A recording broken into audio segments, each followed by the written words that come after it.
Senior صحافی و تجزیہ کار جاوید چودھری کے مطابق میں نے ڈرائیور سے پوچھا آپ کتنے وزیر اعظم کے ساتھ ڈیوٹی کر چکے ہیں؟ اس نے سر کھجایا اور بولا میں 7 وزیر اعظموں کا ڈرائیور رہ چکا ہوں۔ میں نے 3 درجن سے زائد عالمی لیڈروں کو ایئرپورٹ سے ایوان صدر وزیر اعظم ہاؤس اور وہاں سے واپس ایئرپورٹ پہنچایا۔ میں نے اس سے پوچھا کہ آپ نے محترمہ بے نظیر بھٹو اور میاں نواز شریف کے ساتھ بھی کام کیا؟ اس نے مسکرا کر جواب دیا دونوں کے ساتھ دونوں ادوار میں کام کیا۔ میں نے اس سے پوچھا بے نظیر بھٹو اور میاں نواز شریف میں کیا فرق تھا؟ وہ مسکرایا اور اس نے دونوں کی شخصیت کا تجزیہ کرنا شروع کر دیا۔ ہم لوگ پوری دنیا سے چھپ سکتے ہیں، ہم خود کو اپنے دوستوں اور دشمنوں تک سے چھپا سکتے ہیں، ہم دنیا کو جعلی اور نقلی مسکراہٹ سے بھی بہلا سکتے ہیں، مگر ہم خود کو اپنے ڈرائیوروں سے نہیں چھپا سکتے۔ ہم لوگوں سے ہاتھ ملاتے ہیں، ان کا شکریہ ادا کرتے ہیں اور ان پر مسکراہٹیں نچھاور کرتے ہیں، لیکن ہم جو ہی گاڑی میں بیٹھتے ہیں ہمارا اصل چہرہ ننگا ہو جاتا ہے، اور اس کا پہلا اصل گواہ ہمارا ڈرائیور ہوتا ہے۔ آپ دنیا بھر کے ڈرائیوروں کی عادتیں نوٹ کیجیے، آپ کو ان میں 3 چیزیں مشترک ملیں گی۔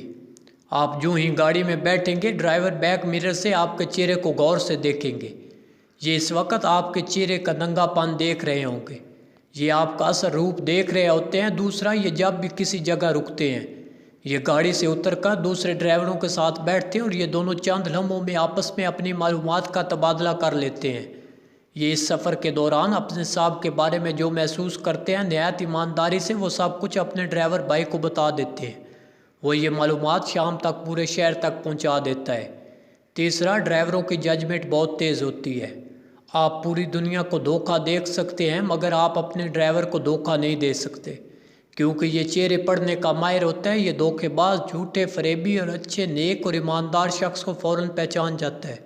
لہٰذا آپ اگر کسی شخص کے بارے میں اصل اور مکمل معلومات حاصل کرنا چاہتے ہیں تو آپ کو اس کے ڈرائیور کو اعتماد میں لینا چاہیے، جو آپ کو معلومات دے گا وہ 100% سالڈ ہوں گی۔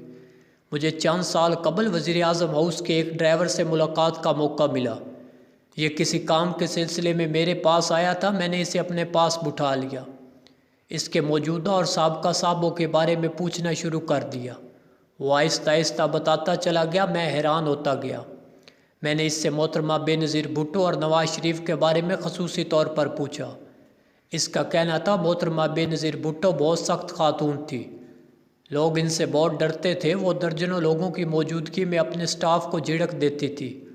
انہوں نے ایک بار اپنے پرنسپل سیکرٹری کو ایک قمیض دی اور میچنگ دوپٹے خریدنے کا حکم دیا۔ وہ بیچارہ اس معاملے میں کوڑا تھا، وہ 2-3 دوپٹے خرید لایا مگر محترمہ کو پسند نہ آئے، چنانچہ انہوں نے گاڑی میں میرے سامنے انہیں جھاڑ پلا دی۔ وہ ایئرپورٹ جاتے ہوئے راستے میں گاڑی رکوا کر ناپسندیدہ افسروں کو نیچے بھی اتار دیتی تھی، جبکہ نواز شریف ان کے برعکس ایک نرم طبع انسان ہے، غصہ پی جاتے ہیں۔ میں نے نواز شریف سے متعلق کوئی دلچسپ واقعہ سننے کی درخواست کی۔ اس نے ہنس کر بتایا یہ 1992 کا واقعہ ہے۔ سعید مہدی صاحب اس وقت راولپنڈی ڈویژن کے کمشنر تھے، میاں نواز شریف وزیر اعظم اور محترمہ بے نظیر بھٹو اپوزیشن لیڈر تھی۔ بی بی ان دنوں میاں نواز شریف کے خلاف راولپنڈی، اسلام آباد میں جلوس نکالتی تھی، یہ لانگ مارچ بھی کر دیتی تھی۔ میاں صاحب ان جلوسوں سے بہت تنگ تھے۔ محترمہ نے ایک دن راولپنڈی میں جلوس نکالنے کا اعلان کر دیا۔ میاں نواز شریف نے سعید مہدی کو حکم دیا آپ بی بی کو روکیں گے۔ سعید مہدی نے پوری کوشش کی مگر بی بی انتظامیہ کو چکمہ دے کر راولپنڈی پہنچ گئی۔ انٹرنیشنل میڈیا بھی وہاں آ گیا، اس نے بی بی کو بے تحاشا کوریج دی۔ میاں صاحب سعید مہدی صاحب سے ناراض ہو گئے۔ مہدی صاحب انہیں مل کر اپنی اپوزیشن واضح کرنا چاہتے تھے مگر میاں صاحب ان سے ملاقات کے لیے راضی نہیں ہو رہے تھے۔ میاں صاحب کے سیکرٹری مہدی صاحب کے بارے میں سافٹ کارنر رکھتے تھے، یہ روز سعید مہدی کا نام وزیر اعظم کے ملاقاتیوں کے فہرست میں ڈال دیتے، لیکن میاں صاحب ان کا نام کاٹ دیتے تھے۔ سیکرٹری صاحب نے آخر میں میری مدد لی، انہوں نے مجھ سے کہا میاں صاحب آج وزیر اعظم ہاؤس سے ایئرپورٹ جائیں گے، تم نے مہدی صاحب کو گاڑی میں بٹھا لینا ہے۔ سیکرٹری صاحب کو یقین تھا میاں نواز شریف مہدی صاحب کو کم از کم گاڑی سے نہیں اتاریں گے۔ پروگرام کے مطابق میاں نواز شریف گاڑی میں بیٹھے، مہدی صاحب کو بھی دوسرا دروازہ کھول کر اندر بٹھا دیا گیا، اگلی سیٹ پر سیکرٹری صاحب بیٹھ گئے۔ ہم پرائم منسٹر ہاؤس سے باہر نکل آئے۔ پروٹوکول کے مطابق وزیر اعظم اور صدر 24 منٹ میں ایئرپورٹ پہنچتے ہیں اور انہیں وقت پر پہنچانا میری ذمہ داری ہوتی ہے۔ سعید مہدی صاحب نے گفتگو شروع کر دی۔ میاں نواز شریف نے دوسری طرف منہ پھیر لیا، مگر مہدی صاحب بولتے رہے۔ میاں نواز شریف کی عادت ہے، یہ جب غصے میں آتے ہیں تو ان کے کان سرخ ہو جاتے ہیں۔ میں بیک میرر میں دیکھ رہا تھا، میاں صاحب کے دونوں کان سرخ تھے۔ میں ڈر گیا، سیکرٹری صاحب کا رنگ بھی فاق تھا، مگر سعید مہدی مسلسل بول رہے تھے۔ اس دوران میاں نواز شریف کی برداشت جواب دے گی۔ وہ مہدی صاحب کی طرف مڑے اور انہوں نے غصے سے کہا، مہدی صاحب آپ کو میرے احسانات یاد نہیں آئے؟ میں نے آپ کو کہاں سے اٹھایا اور کہاں پہنچا دیا؟ میاں صاحب اس کے بعد اپنے وہ تمام احسانات دہرانے لگے جو انہوں نے مہدی صاحب پر کیے تھے۔ مہدی صاحب چپ چاپ سنتے رہے۔ وزیر اعظم جب تھک گئے تو مہدی صاحب نے ان کی طرف دیکھا اور میاں صاحب سے مخاطب ہوئے، میاں صاحب یاد رکھیں، مجھ پر یہ تمام مہربانیاں میرے اللہ نے کی ہے۔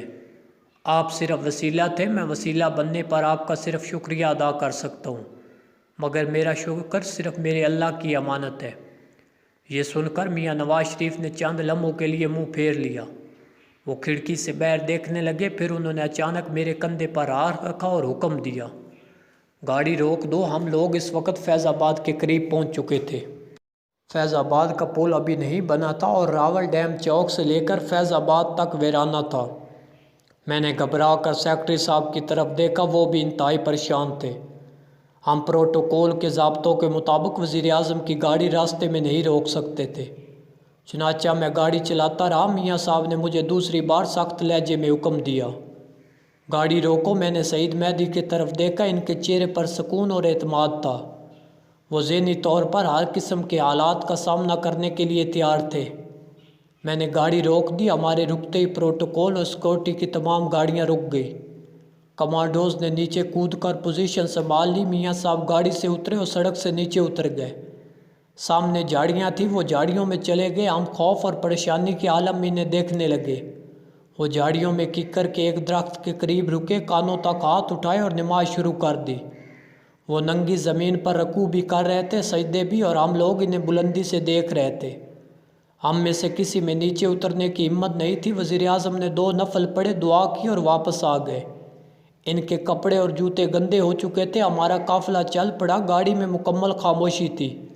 سیکرٹری صاحب نے ذرا سی ہمت کی، گیلے ٹیشوز کا ڈبہ ان کی طرف بڑھا دیا۔ میاں صاحب نے ایک ٹیشو اٹھایا اور سعید مہدی سے مخاطب ہوئے، مہدی صاحب میں معافی چاہتا ہوں، میں غصے میں بڑا بول گیا۔ آپ کی بات درست تھی، ہم انسان کسی کو کچھ نہیں دے سکتے، ہم صرف وسیلہ بنتے ہیں۔ مجھے محسوس ہوا میں تکبر میں آ گیا تھا، چنانچہ میں نے فوراً توبہ کے 2 نفل ادا کیے، آپ مجھے معاف کر دیں۔ یہ سن کر سعید مہدی کی آنکھوں میں آنسو آ گئے۔ انہوں نے ٹیشو اٹھا کر آنکھوں پر رکھ لیا۔ میاں صاحب ایئرپورٹ پر اترے، جہاز پر بیٹھے اور لاہور روانہ ہو گئے۔ لیکن یہ واقعہ ہمیشہ کے لیے میرے ذہن میں نقش ہو گیا۔